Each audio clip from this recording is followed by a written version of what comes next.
here we go. We are back, and let's just quickly review now. Let's quickly review what's going on. All right, so we started at the muscle, okay? We said that the muscle itself is surrounded by connective tissue known as epimysin, all right? And then once you look inside of it, you have fascicles that are surrounded by paramysin, and then you pull out, and you have your individual muscle cells or fibers within the fascicles, and the muscle fibers themselves are surrounded by connective tissue known as endomysin. Okay, so this is the innermost connective tissue, outermost. Okay, we peeled back the endomysin and we looked at the cell itself. Okay, the myocyte, the muscle fiber. Okay, and we said that the membrane of the cell has a special name called the sarcolemma. Okay, the sarcoplasm is like the cytoplasm. Okay, and we said that motor neurons innervate, okay, or attach to these muscle cells, these muscle fibers, okay, in a structure known as the neuromuscular junction or the in-motor plate. And these motor neurons release a neurotransmitter known as acetylcholine, and that acetylcholine attaches to nicotinic receptors that are ion channels that open up and allow sodium to rush into the muscle and depolarize the muscle. So far, so good?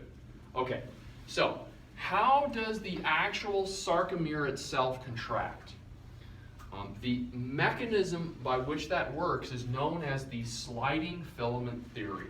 Okay, and so here I have enlarged this even more. Okay, and so what we're looking at is we're looking at the actin and the myosin itself. Okay, and the actin is actually polymer of actin proteins, two strands that wrap around themselves. Okay, so there are two strands that are wrapped around themselves. So far, so good? Now, there is a site, okay? There is a binding site on the actin, okay? And that binding site likes to get bound by myosin. And so when we look at myosin, myosin is a kind of a long strand of protein that has two heads on each side, okay? And so here I have just one half of the myosin, but you can see those two heads, right? And think of the myosin head as kind of like a hand, okay? And what it does is it wants to grab a hold of the actin and pull, okay? So it grabs a hold and it pulls. Does that make sense? And then this head down here would grab a hold up here, this would grab a hold up here, and it would pull like that. Does that make sense? The problem is the myosin can't, because you have this other protein surrounding or wrapped around the actin called tropomyosin. Okay, so tropomyosin's kind of in the way. You could kind of look at the tropomyosin as a barrier. That hand can't get a hold of the actin. The myosin can't get a hold of the actin because there's that barrier in the way, right? You guys okay with that? Okay, so a couple things have to happen. First thing that has to happen is ATP. Okay, adenosine triphosphate comes in and cocks that head. It actually puts energy into the head of the myosin, cocks it back, okay, and kind of loads it into a springing position. Okay, so that's where the ATP comes in. It loads the myosin up, and then that myosin can grab and pull. Right. So it's the energy that ATP comes in. Okay, so that's the first thing we need to do. The next thing, though, is I need to get that tropomyosin lifted out of the way, right? I need to roll that tropomyosin out of the way so the myosin can bind and pull, right? And that's where this comes into play down here, where we left off. Okay, so let's talk about where we left off. We left off with all the sodium rushing in to the muscle cell, right? Depolarizing the muscle cell. And that wave of depolarization, okay, spreads. It spreads out across the surface of the muscle cell. And the surface of the muscle cell is dotted with little holes that penetrate deep into the muscle cell. And these little holes are known as T or transverse tubules. T tubules or transverse tubules. And what happens is, as that wave of depolarization gets to the T tubule, that wave of depolarization will then go deeper into the cell, because right now it's just at the surface, right? It's just along the sarcolemma, the membrane.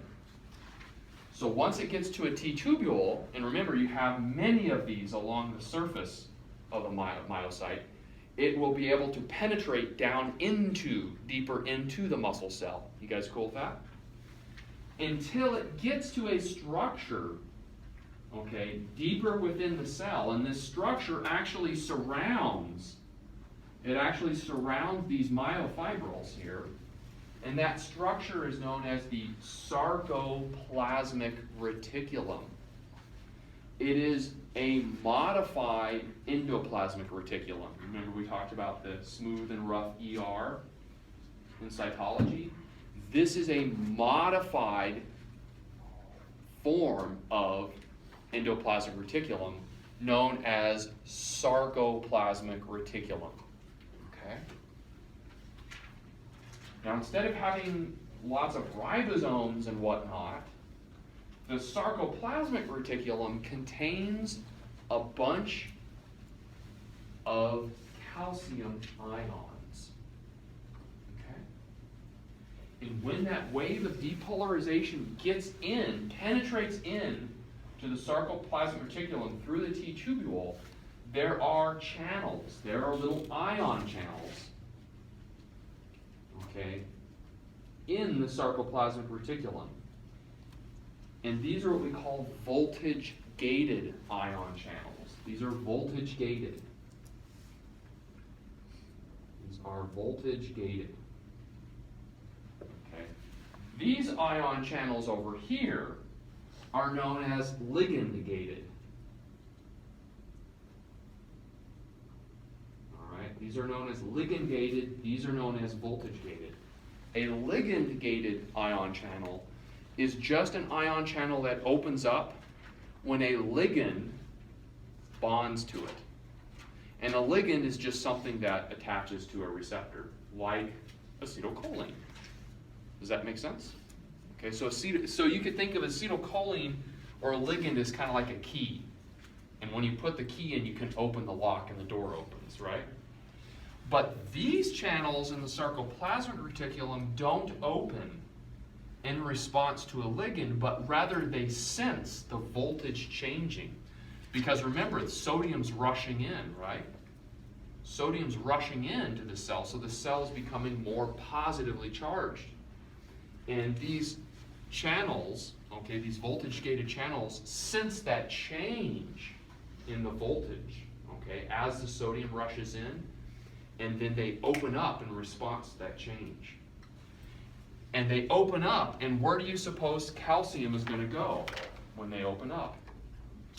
It's going to go out, right? Because that's going to diffuse, right? Its concentration gradient is the calcium is going to want to diffuse out, okay, through these voltage-gated channels. So what happens is calcium diffuses out, okay? And remember, the sarcoplasmic reticulum is wrapped around these myofibrils here. And these myofibrils contain the sarcomeres, okay, what we're looking at here. And so as that calcium is being released, the calcium actually attaches to another protein on the tropomyosin known as the troponin complex. And when calcium attaches or bonds to the troponin, it induces a conformational change, and it causes the tropomyosin to roll. It rolls out of the way and opens the binding site up so myosin can then grab a hold of the actin. Does that make sense? The calcium comes in, it attaches to the troponin complex, okay, the tropomyosin rolls out of the way, the myosin can then grab a hold of the actin, and then the myosin pulls, like that. Okay? And so what you have is you have myosin grabbing here, and myosin grabbing here. Okay, so myosin grabs here, and then it pulls. And what happens as it pulls? Contracts. The sarcomere shortens, right? As it so the myosin doesn't get shortened. The myosin's just doing the pulling, right? But what the myosin does is it pulls the thin filaments together. And that causes the sarcomere to get shorter, right? And then when you have millions and millions and billions of these sarcomeres shortening, you get the muscle as a whole to contract. Does that make sense? That is what we call the sliding filament theory. Okay, so it's two filaments, the myosin, the actin, and the myosin wants to grab a hold and pull the myosin together, but it can't until that calcium comes in and opens up, binds the troponin complex and rolls that tropomyosin out of the way. But that will only happen if the sarcoplasmic reticulum gets depolarized and calcium leaves through those voltage-gated channels, and that only happens if the muscle cell, okay, the sarcolemma, gets depolarized, and that only happens if neurotransmitters of acetylcholine gets released by a neuron onto the muscle. You can see it's a very complex number, several steps that occur. Okay, so let's just recap this real quick. Okay, you guys okay with that? Okay, so impulse from the brain travels down the motor neuron. The motor neuron depolarizes until it gets to the end motor plate, the neuromuscular junction, and that causes these vesicles to release acetylcholine into the synapse.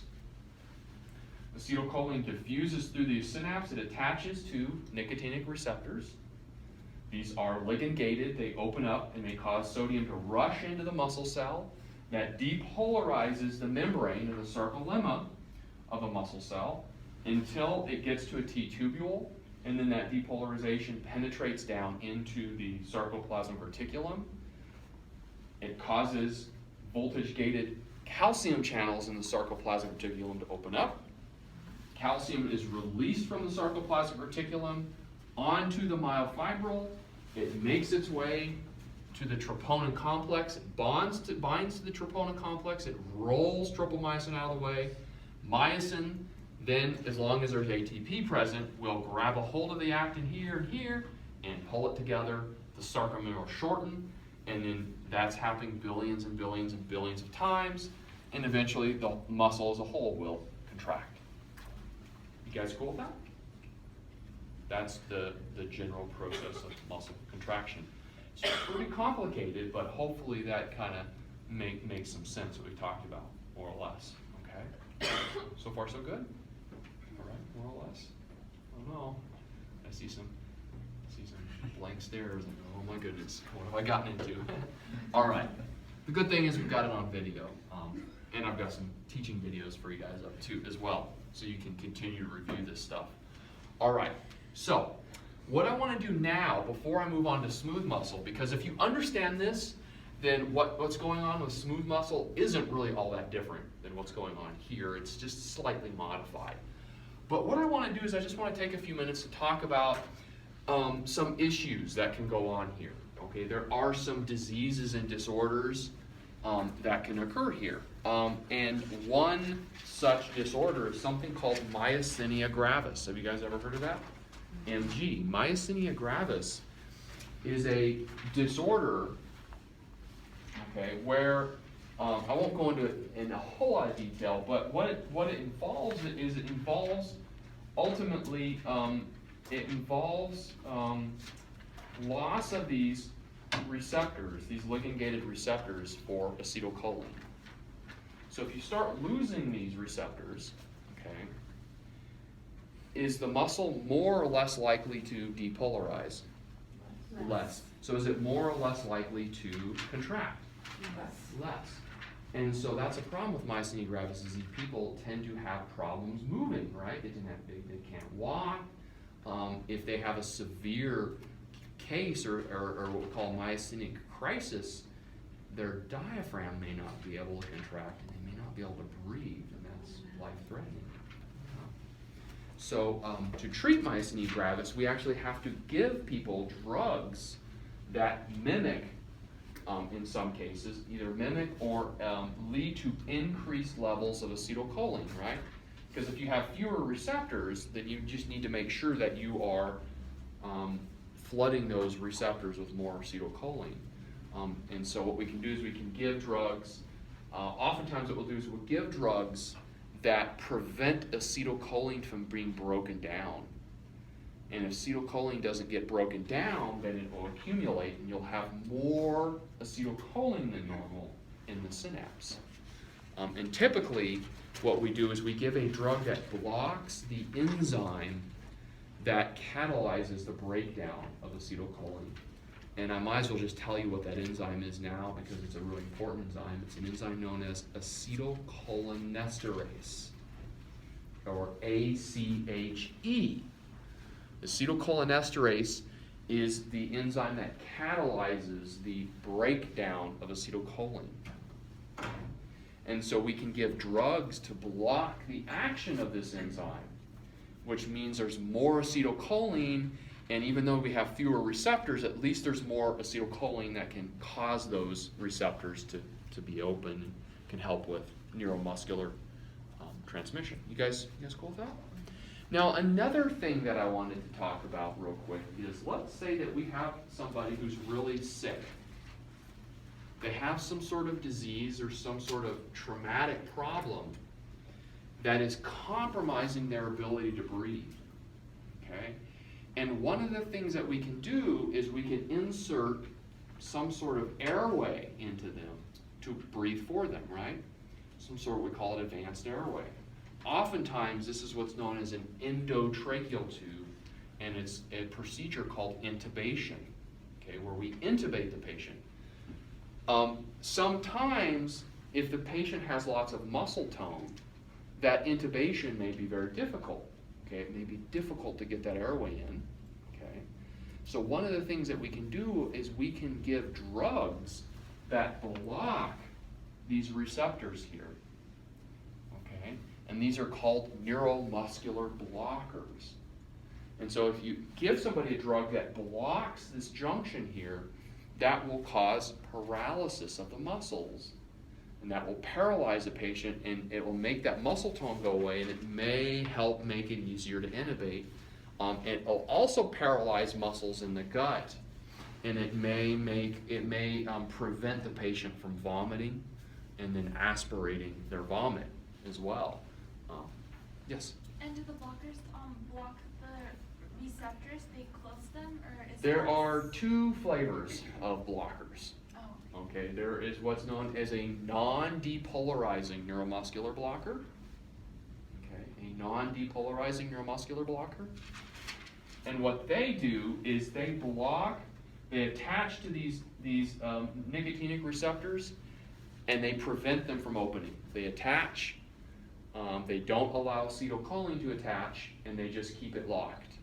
Okay, so they're kind of like low jack, kind of like a low jack, you know, or like you put a big bar on your steering wheel, right. So they cause paralysis that way. There's another kind of drug that works very differently, and this is what's called a depolarizing neuromuscular blocker. The main one that you run into is something called succinylcholine.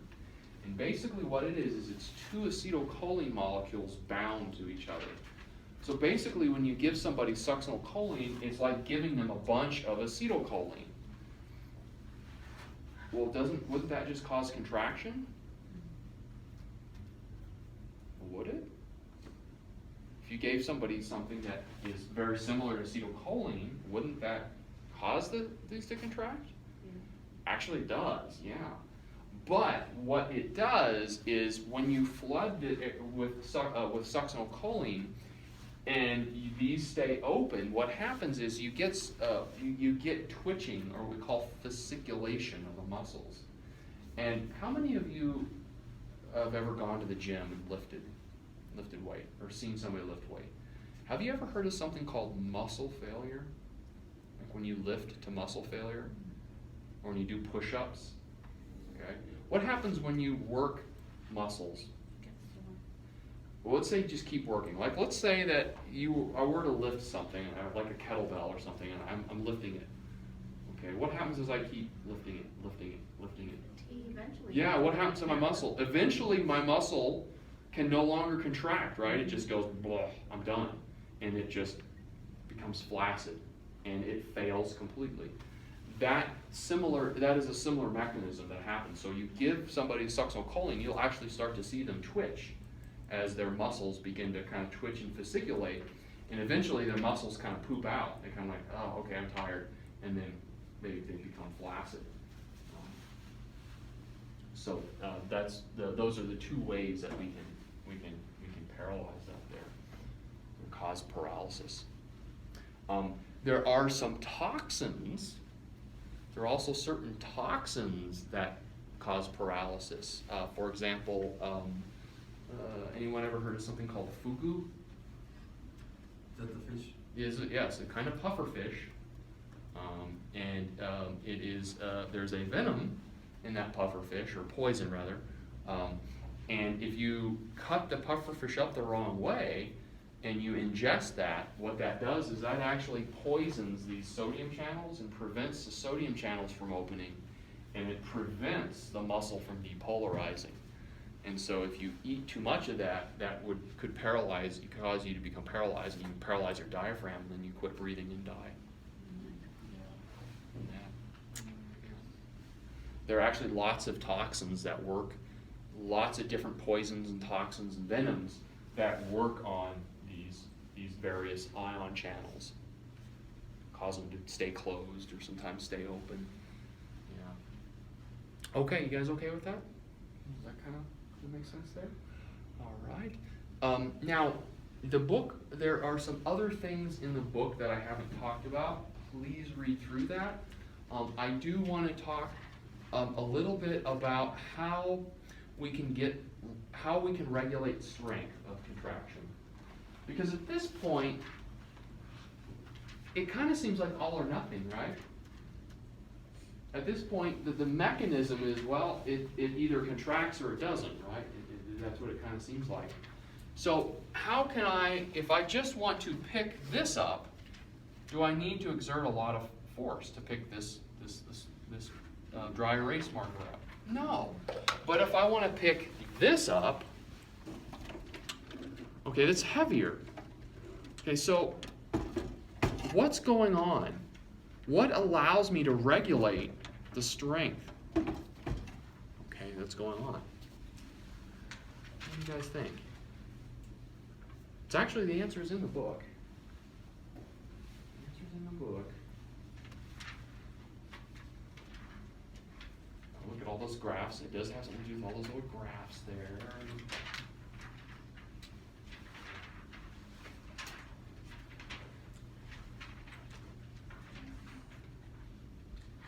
It has something to do with how the neurons, how the motor neurons innervate the muscle. Okay? And what you can have is you can have multiple motor neurons. So let's say that this is one neuron here. We'll make it brown. This is one neuron. And this neuron here innervates the muscle tissue in this fascicle. Okay? We'll call that 1. You guys cool with that? And then this motor neuron here, motor neuron 2, it innervates this fascicle here. And then motor neuron 3, we'll say, and it innervates, that's a bad color, let's choose a color that differs a bit. Motor neuron 3, and it innervates this fascicle here. You guys cool with that? So what we can do is, if I just have information going from motor neuron 1 to this fascicle, I'm going to have this part contract, but is the whole muscle going to contract? No, right? So maybe that's just enough force to lift this up, right? But if I want to lift this up, maybe motor neuron 1 and motor neuron 2 fires, and then I have 2 of those fascicles contracting, and that allows me to lift this up, right? And then let's say I need to lift something even heavier. Well, the third motor neuron, so all 3 of these will fire, and then I'll have 3 of those fascicles contract, and that'll allow me to lift up something even heavier, and so on and so forth. And so you can actually have what's called a summation or an addition, right? Okay, 1 fires, 2 fires, 3 fires, and you get summation and more and more and more strength as they add up. And there you go. You see that there, that little table there?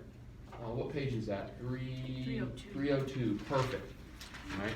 See that little table there, and you have the summation, right, of nerve fiber 1 causing one part of the muscle, and then nerve fiber 2, and you get the summation, and that allows you to build more and more strength of contraction. Does that kind of make sense there? You guys okay with that? Excellent. All right. Now what I want to do is I want to talk about smooth muscle. When you look at smooth muscle, what's so different looking about smooth muscle? It's not striated, so something interesting is going on with smooth muscle. And so what I'm going to do is I'm going to attempt to draw a smooth muscle cell for you guys here. Okay, we're going to enlarge it here. It's kind of spindly shaped. And it's got the one central nucleus there. Okay. Now, smooth muscle fibers have a slightly different structure to them than skeletal muscle or cardiac muscle. Okay? Smooth muscle fibers have these little dense areas, and these are called dense bodies. Okay, so you have these dense bodies here, and I'll draw a few in for you guys and show you here. So we've got some dense bodies here. All right. Okay, you guys okay with that? So these are known as dense bodies.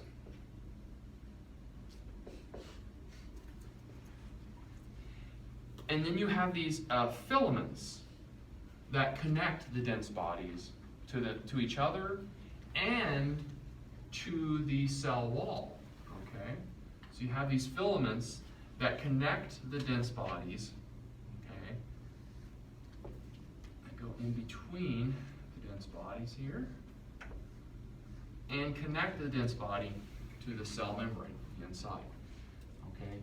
These filaments are known as intermediate filaments. All right. So far, so good? Now, interspaced in here, you actually have small areas of thin and thick filaments.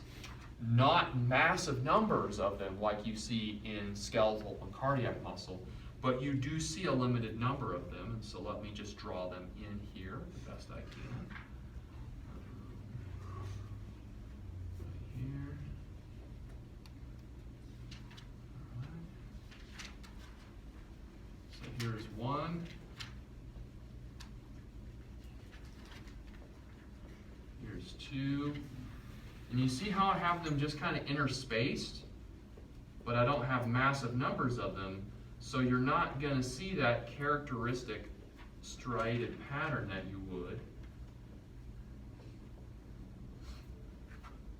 in other types of muscle tissue. Okay, you guys see that? So you have these areas of thin and thick filaments interspaced in between the dense bodies. You guys see that? And so what happens is when these contract, they contract in the same way that a sarcomere contracts, right? okay, because they have the myosin and the actin. The myosin grabs the actin.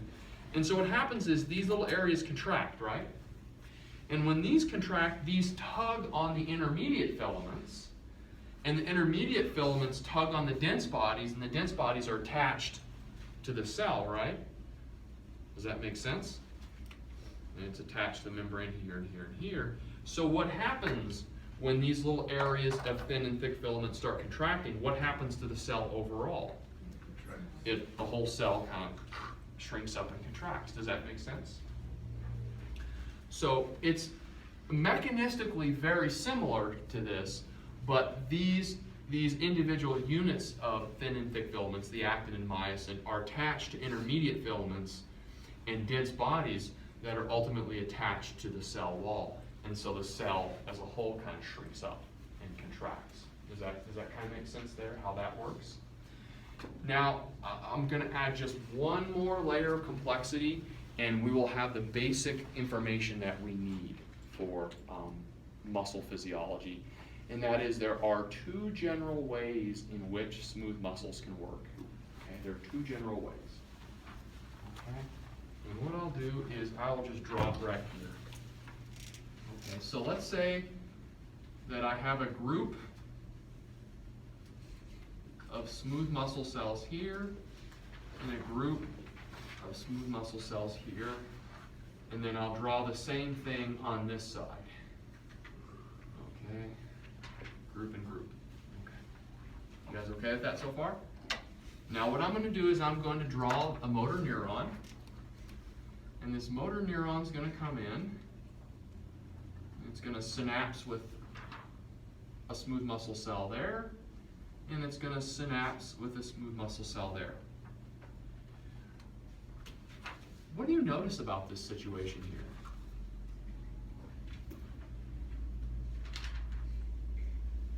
There's 4 muscle cells versus 3? Or are you just talking about the left side? Well, here, we'll make it the same. We'll go 4. Yeah, we'll go 4 and 4. This is out of play right now, but what do you notice here? Connecting to the same thing. Okay, yeah. So what you notice here is that you only have one muscle cell per group of smooth muscle cells innervated, right? Does that make sense?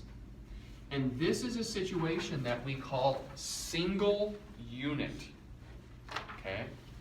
This is a single unit smooth muscle arrangement.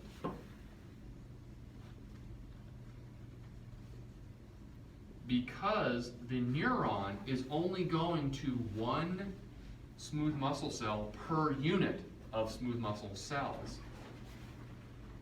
You guys okay with that? This tends to be the most common. This is the most common type of smooth muscle tissue that we see. You guys okay with that?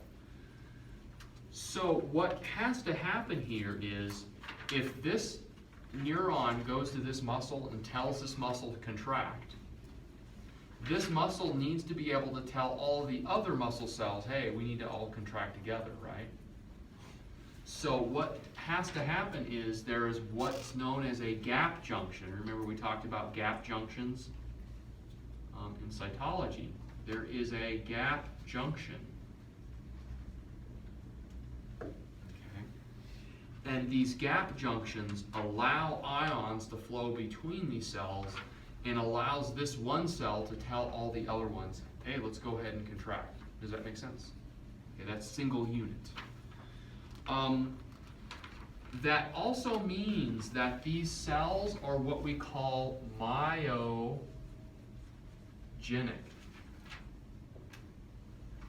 Okay, what is myogenic? That means they can contract without, an S with a line on top of it is just an abbreviation, that means without a nerve impulse. All right? And where do we see this kind of muscle tissue? Well, we see it everywhere. We see this single unit muscle tissue in veins, arteries, hollow organs. Okay. uterus.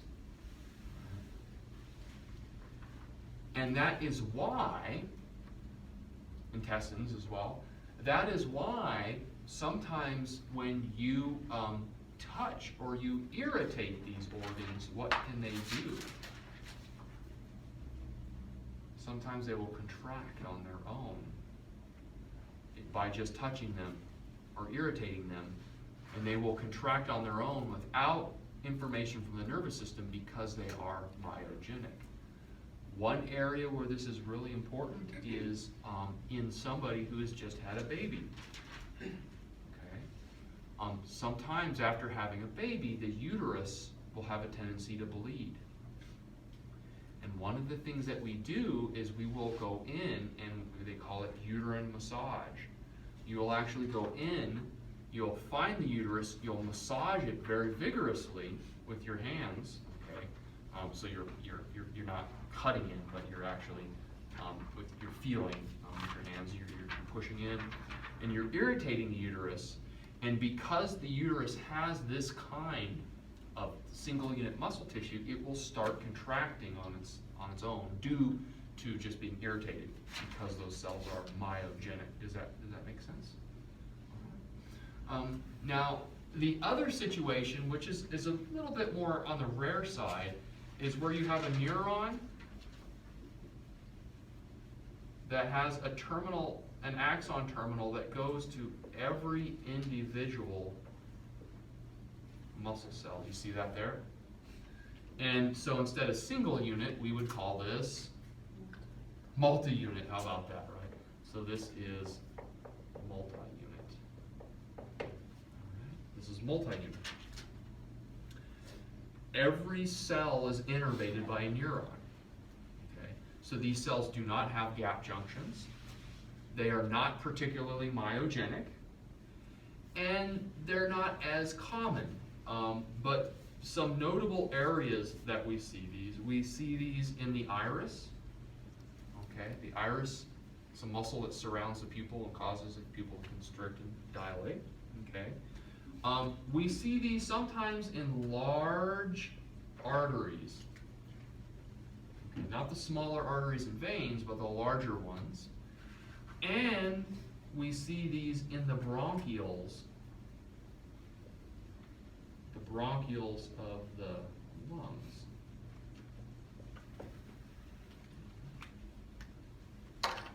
And that's actually a very important thing to note because there are some diseases involving bronchioles constricting too much in the lungs, but I won't talk about those today. All right, you guys okay with that? Too much information? One day. Too much fun? Mm-hmm. All right. That's it. That's your basic primer. What I'm going to do is, since I'm a little early, which is good, that will give me a few minutes to kind of give you guys a little review for your exam that's coming on Tuesday, right? A week from today. So you have a week to study up for that exam. So I do want to go ahead and just kind of give you guys a review for that. It's going to be very similar to your first lecture exam. So you're looking at about 45 questions. So 45 multiple choice and or true false. I think there are a couple of true false questions on this one. So it's multiple choice and or true false. And then you will have 5 essay questions.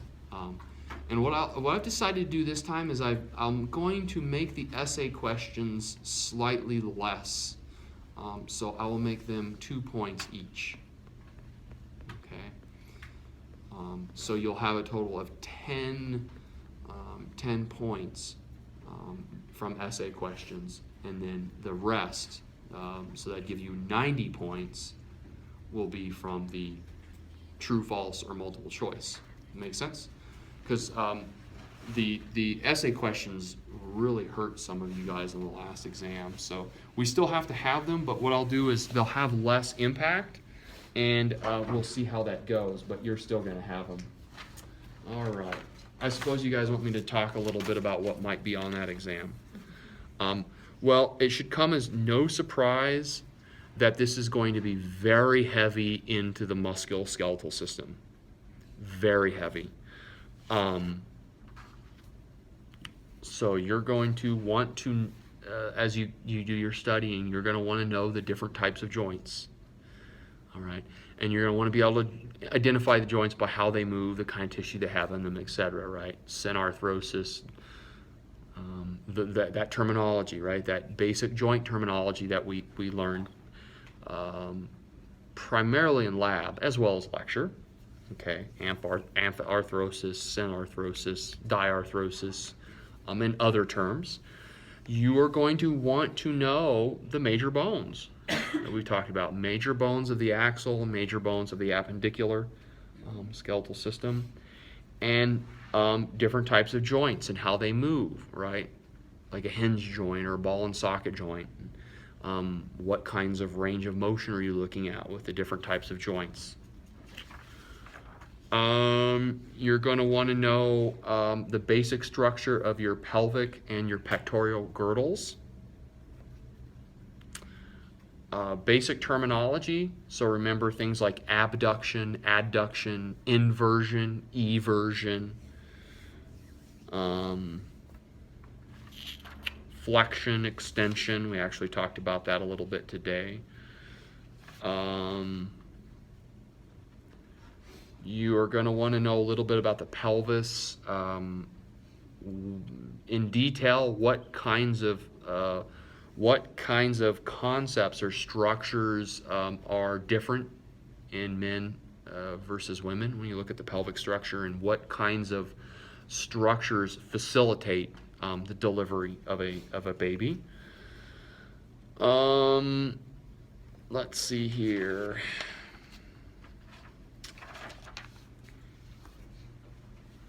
You're going to want to know definitely the vertebrae, structure of the vertebrae, how you tell them apart, which you guys did very well in your lab exam. In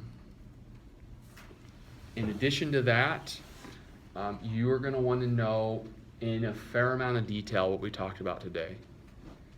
So everything that I have lectured on today is going to be on the exam, okay?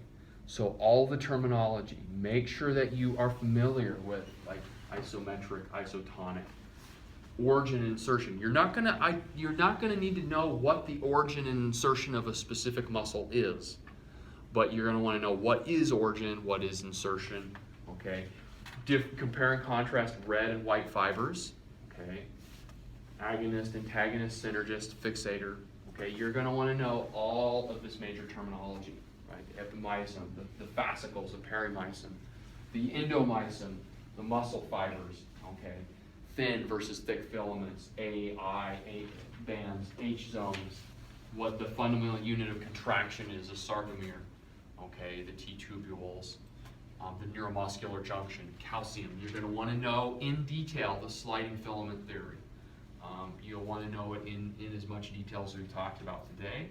You're going to want to be able to compare and contrast the three different types of muscle, how they look, how they're controlled, where in the body they're located.